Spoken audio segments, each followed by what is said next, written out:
Convidar agora vocês a abrirem no livro de Romanos, capítulo de número 8. Livro de Romanos, capítulo de número 8. Nós vamos ler do 18 em diante.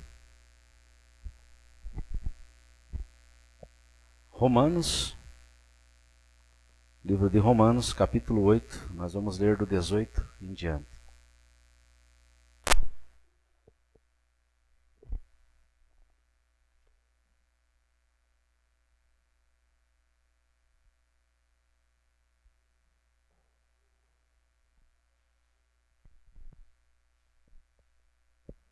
Amém?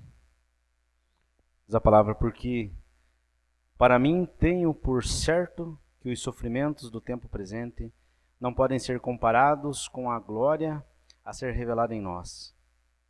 A ardente expectativa da criação aguarda a revelação dos filhos de Deus, pois a criação está sujeita à vaidade, não voluntariamente, mas por causa daquele que a sujeitou, na esperança de que a própria criação será redimida do cativeiro, da corrupção, para a liberdade da glória dos filhos de Deus. Porque sabemos que toda a criação a um só tempo geme e suporta angústias até agora. E não somente ela, mas também nós, que temos as primícias do Espírito, igualmente gememos em nosso íntimo, aguardando a adoção de filhos, a redenção do nosso corpo. Porque na esperança fomos salvos. Ora, a esperança que se vê não é esperança, pois o que alguém vê, como o espera? Mas se esperamos o que não vemos, com paciência o aguardamos.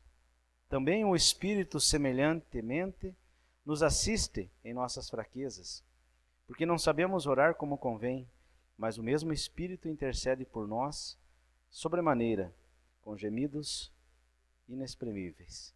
E aquele que sonda os corações sabe qual que é a mente do Espírito, porque segundo a vontade de Deus é que intercede pelos santos. Amém?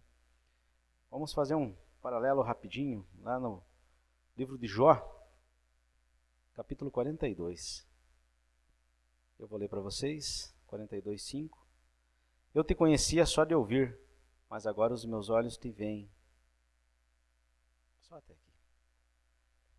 Eu queria compartilhar com os irmãos, rapidamente, a respeito das dificuldades, das tribulações que nós enfrentamos. E as causas que às vezes elas trazem para nossas vidas, para a nossa mente, nossa forma de ver as coisas, de se encontrar com Deus.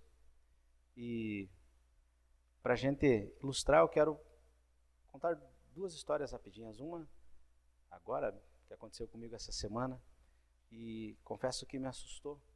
Uma pessoa conhecida minha, conversando comigo no trabalho, perguntou se era verdade que eu tinha em mente planos de sair da empresa e estudar, buscar me capacitar para me tornar um missionário, alguém que quer levar a palavra do Senhor. Eu falei que sim, e contei um pouquinho da história. E essa pessoa me surpreendeu dizendo que ela admirava, mas ela não podia crer que Jesus era Deus. Ela acredita sim no Jesus histórico, mas não que Jesus era Deus. E na evolução da conversa, ela me abrindo, um pouco mais a intimidade, essa pessoa me falou que quando ela era ainda jovem, quase criança pela idade, ela perdeu o pai. E até esse momento ela ia na igreja com o avô, ela tinha um contato, ela tinha alguém que a conduzia para os caminhos do Senhor. E a partir desse momento que o pai dela morreu, ela decidiu por não ir mais. E não precisava de mais palavras para me entender que ela, de certa forma, se frustrou. Eu imagino que talvez ele tenha orado a Deus, e dito, eu não quero que meu pai parta dessa. E o silêncio ou o não de Deus não foi bem recebido por essa pessoa. E hoje ele tem dificuldade, porque ele diz que não acredita em que Jesus é Deus. Mas, ao contrário de alguns cristãos, é uma pessoa que já leu a Bíblia por uma, duas vezes, segundo me confessou. Então ele tem uma busca, só não se sente amado da forma que ele deveria. E para fazer o paralelo e linkar ali com a que a gente leu em Romanos, eu queria passar um pouquinho pela história de Jó, personagem bem conhecido nosso, né, que é um exemplo de sofrimento. Se nós queremos falar em sofrimento e como responder ao sofrimento, né, Jó. Eu usei o personagem de Jó na última reunião que nós tivemos lá na empresa, que a gente tem uma reunião mensal, né, que a gente, uns chamam de culto, outros chamam de devocional. Mas nós temos uma reunião onde é cantado, entoados louvores e onde é levada a palavra para as pessoas lá. E eu usei o personagem de Jó. E eu pedi para eles fazerem um exercício, né? Exercício bem simples durante a evolução. Porque a maioria já tem suas famílias, são pais.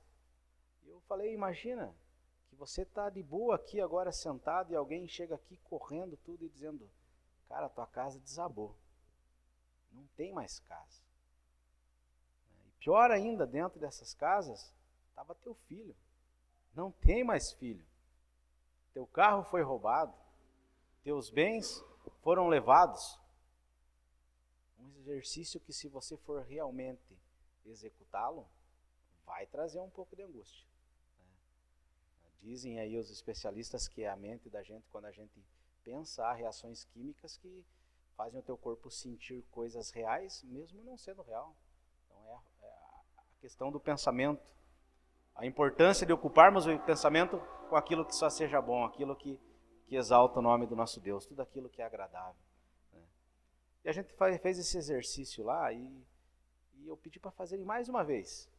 E na segunda vez foi um pouco mais impactante. Porque talvez na segunda vez colocaram um pouco de atenção. E prestaram atenção no personagem ali que perdeu tudo. Perdeu filhos, perdeu os bens. E qual que foi a resposta de Jó frente a esse episódio? Ele falou, Deus deu, Deus tirou, bendito seja o nome do Senhor. Jó louvou a Deus ao invés de murmurar. Nós sabemos que no contexto aí, depois na história, tem a visita dos amigos, que depois não são tão amigos assim, né, que acusam Jó a todo momento. E Jó defende a sua integridade. Jó fala claramente que ele se entendia ou se sentia íntegro perante Deus. Ele se sentia, de certa forma, meio que injustiçado, porque ele não entendia o que estava acontecendo, mas ele, mesmo assim, não falava contra Deus. Ele apenas afirmava que ele guardava o que era para ele guardar. E ele sofreu um tormento psicológico com seus amigos. Teve momentos de muita dor, eu imagino, inclusive pelas palavras proferidas pelos seus amigos. Até que aqui no final, antes do que a gente leu aqui, a gente sabe que Deus manifesta-se e fala com Jó.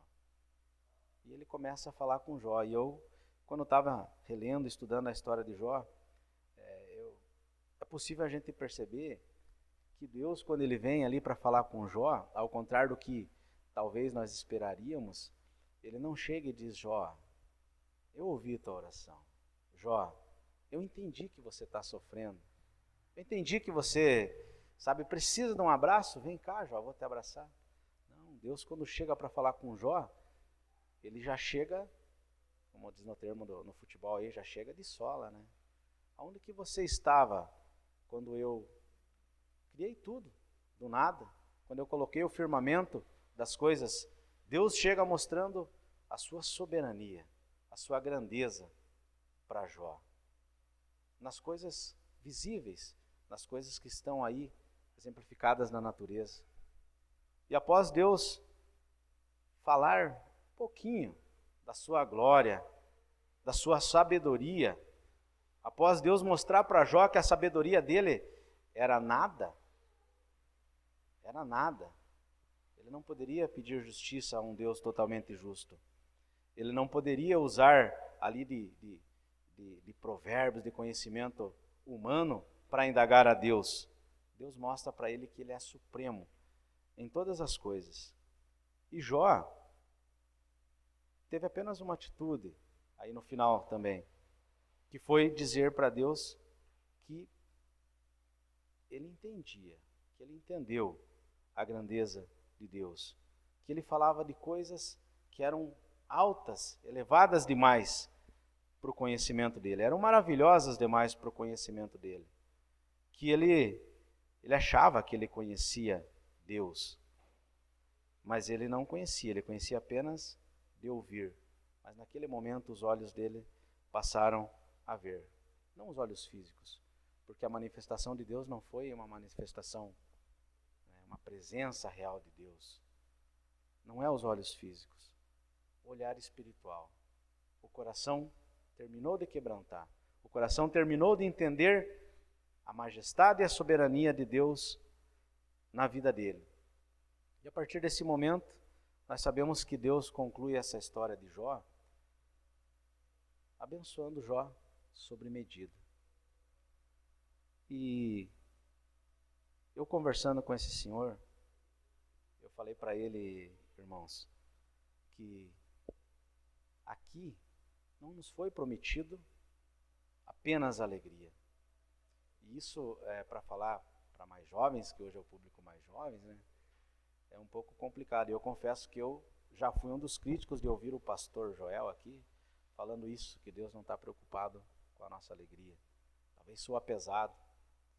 Eu imagino que Deus está sim. Deus quer que nós tenhamos a alegria, mas a alegria em Cristo.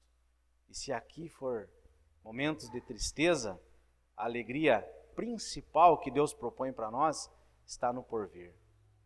Eu falei para essa pessoa, todo e qualquer sofrimento que já passou, ou ainda está passando por não se ajustar, não pedir perdão para Deus, não exaltar o nome de Deus, toda essa dor que pode continuar, ela pode e ela vai ter um fim. Quando o coração estiver amolecido e quando Jesus Cristo tocar nesse coração e restaurar a sorte dessa pessoa. Assim como Deus fez para Jó. Assim como Deus fez para Jó, Jesus, ele propõe, através da intercessão maravilhosa do Santo Espírito dele, fazer em nossas vidas, na vida dos nossos conhecidos. É uma mensagem que nós podemos levar para qualquer pessoa, porque todo mundo sofre. O sofrimento aqui não é nada comparado ao que está proposto no porvir. O sofrimento ou as decepções na caminhada, no crescimento, no desenvolvimento, não é nada comparado à glória do porvir. A alegria de viver uma eternidade na presença do nosso Senhor e Salvador Jesus Cristo. Amém? Que Deus nos abençoe e que quando venham os momentos de dificuldades, de dúvida, os momentos de tristeza, nós possamos colocar a nossa esperança em Jesus Cristo. Jesus Cristo é a solução para tudo. Com a fé em Jesus Cristo, orando, pedindo, como diz o pastor Hernani, tem resposta, tem solução.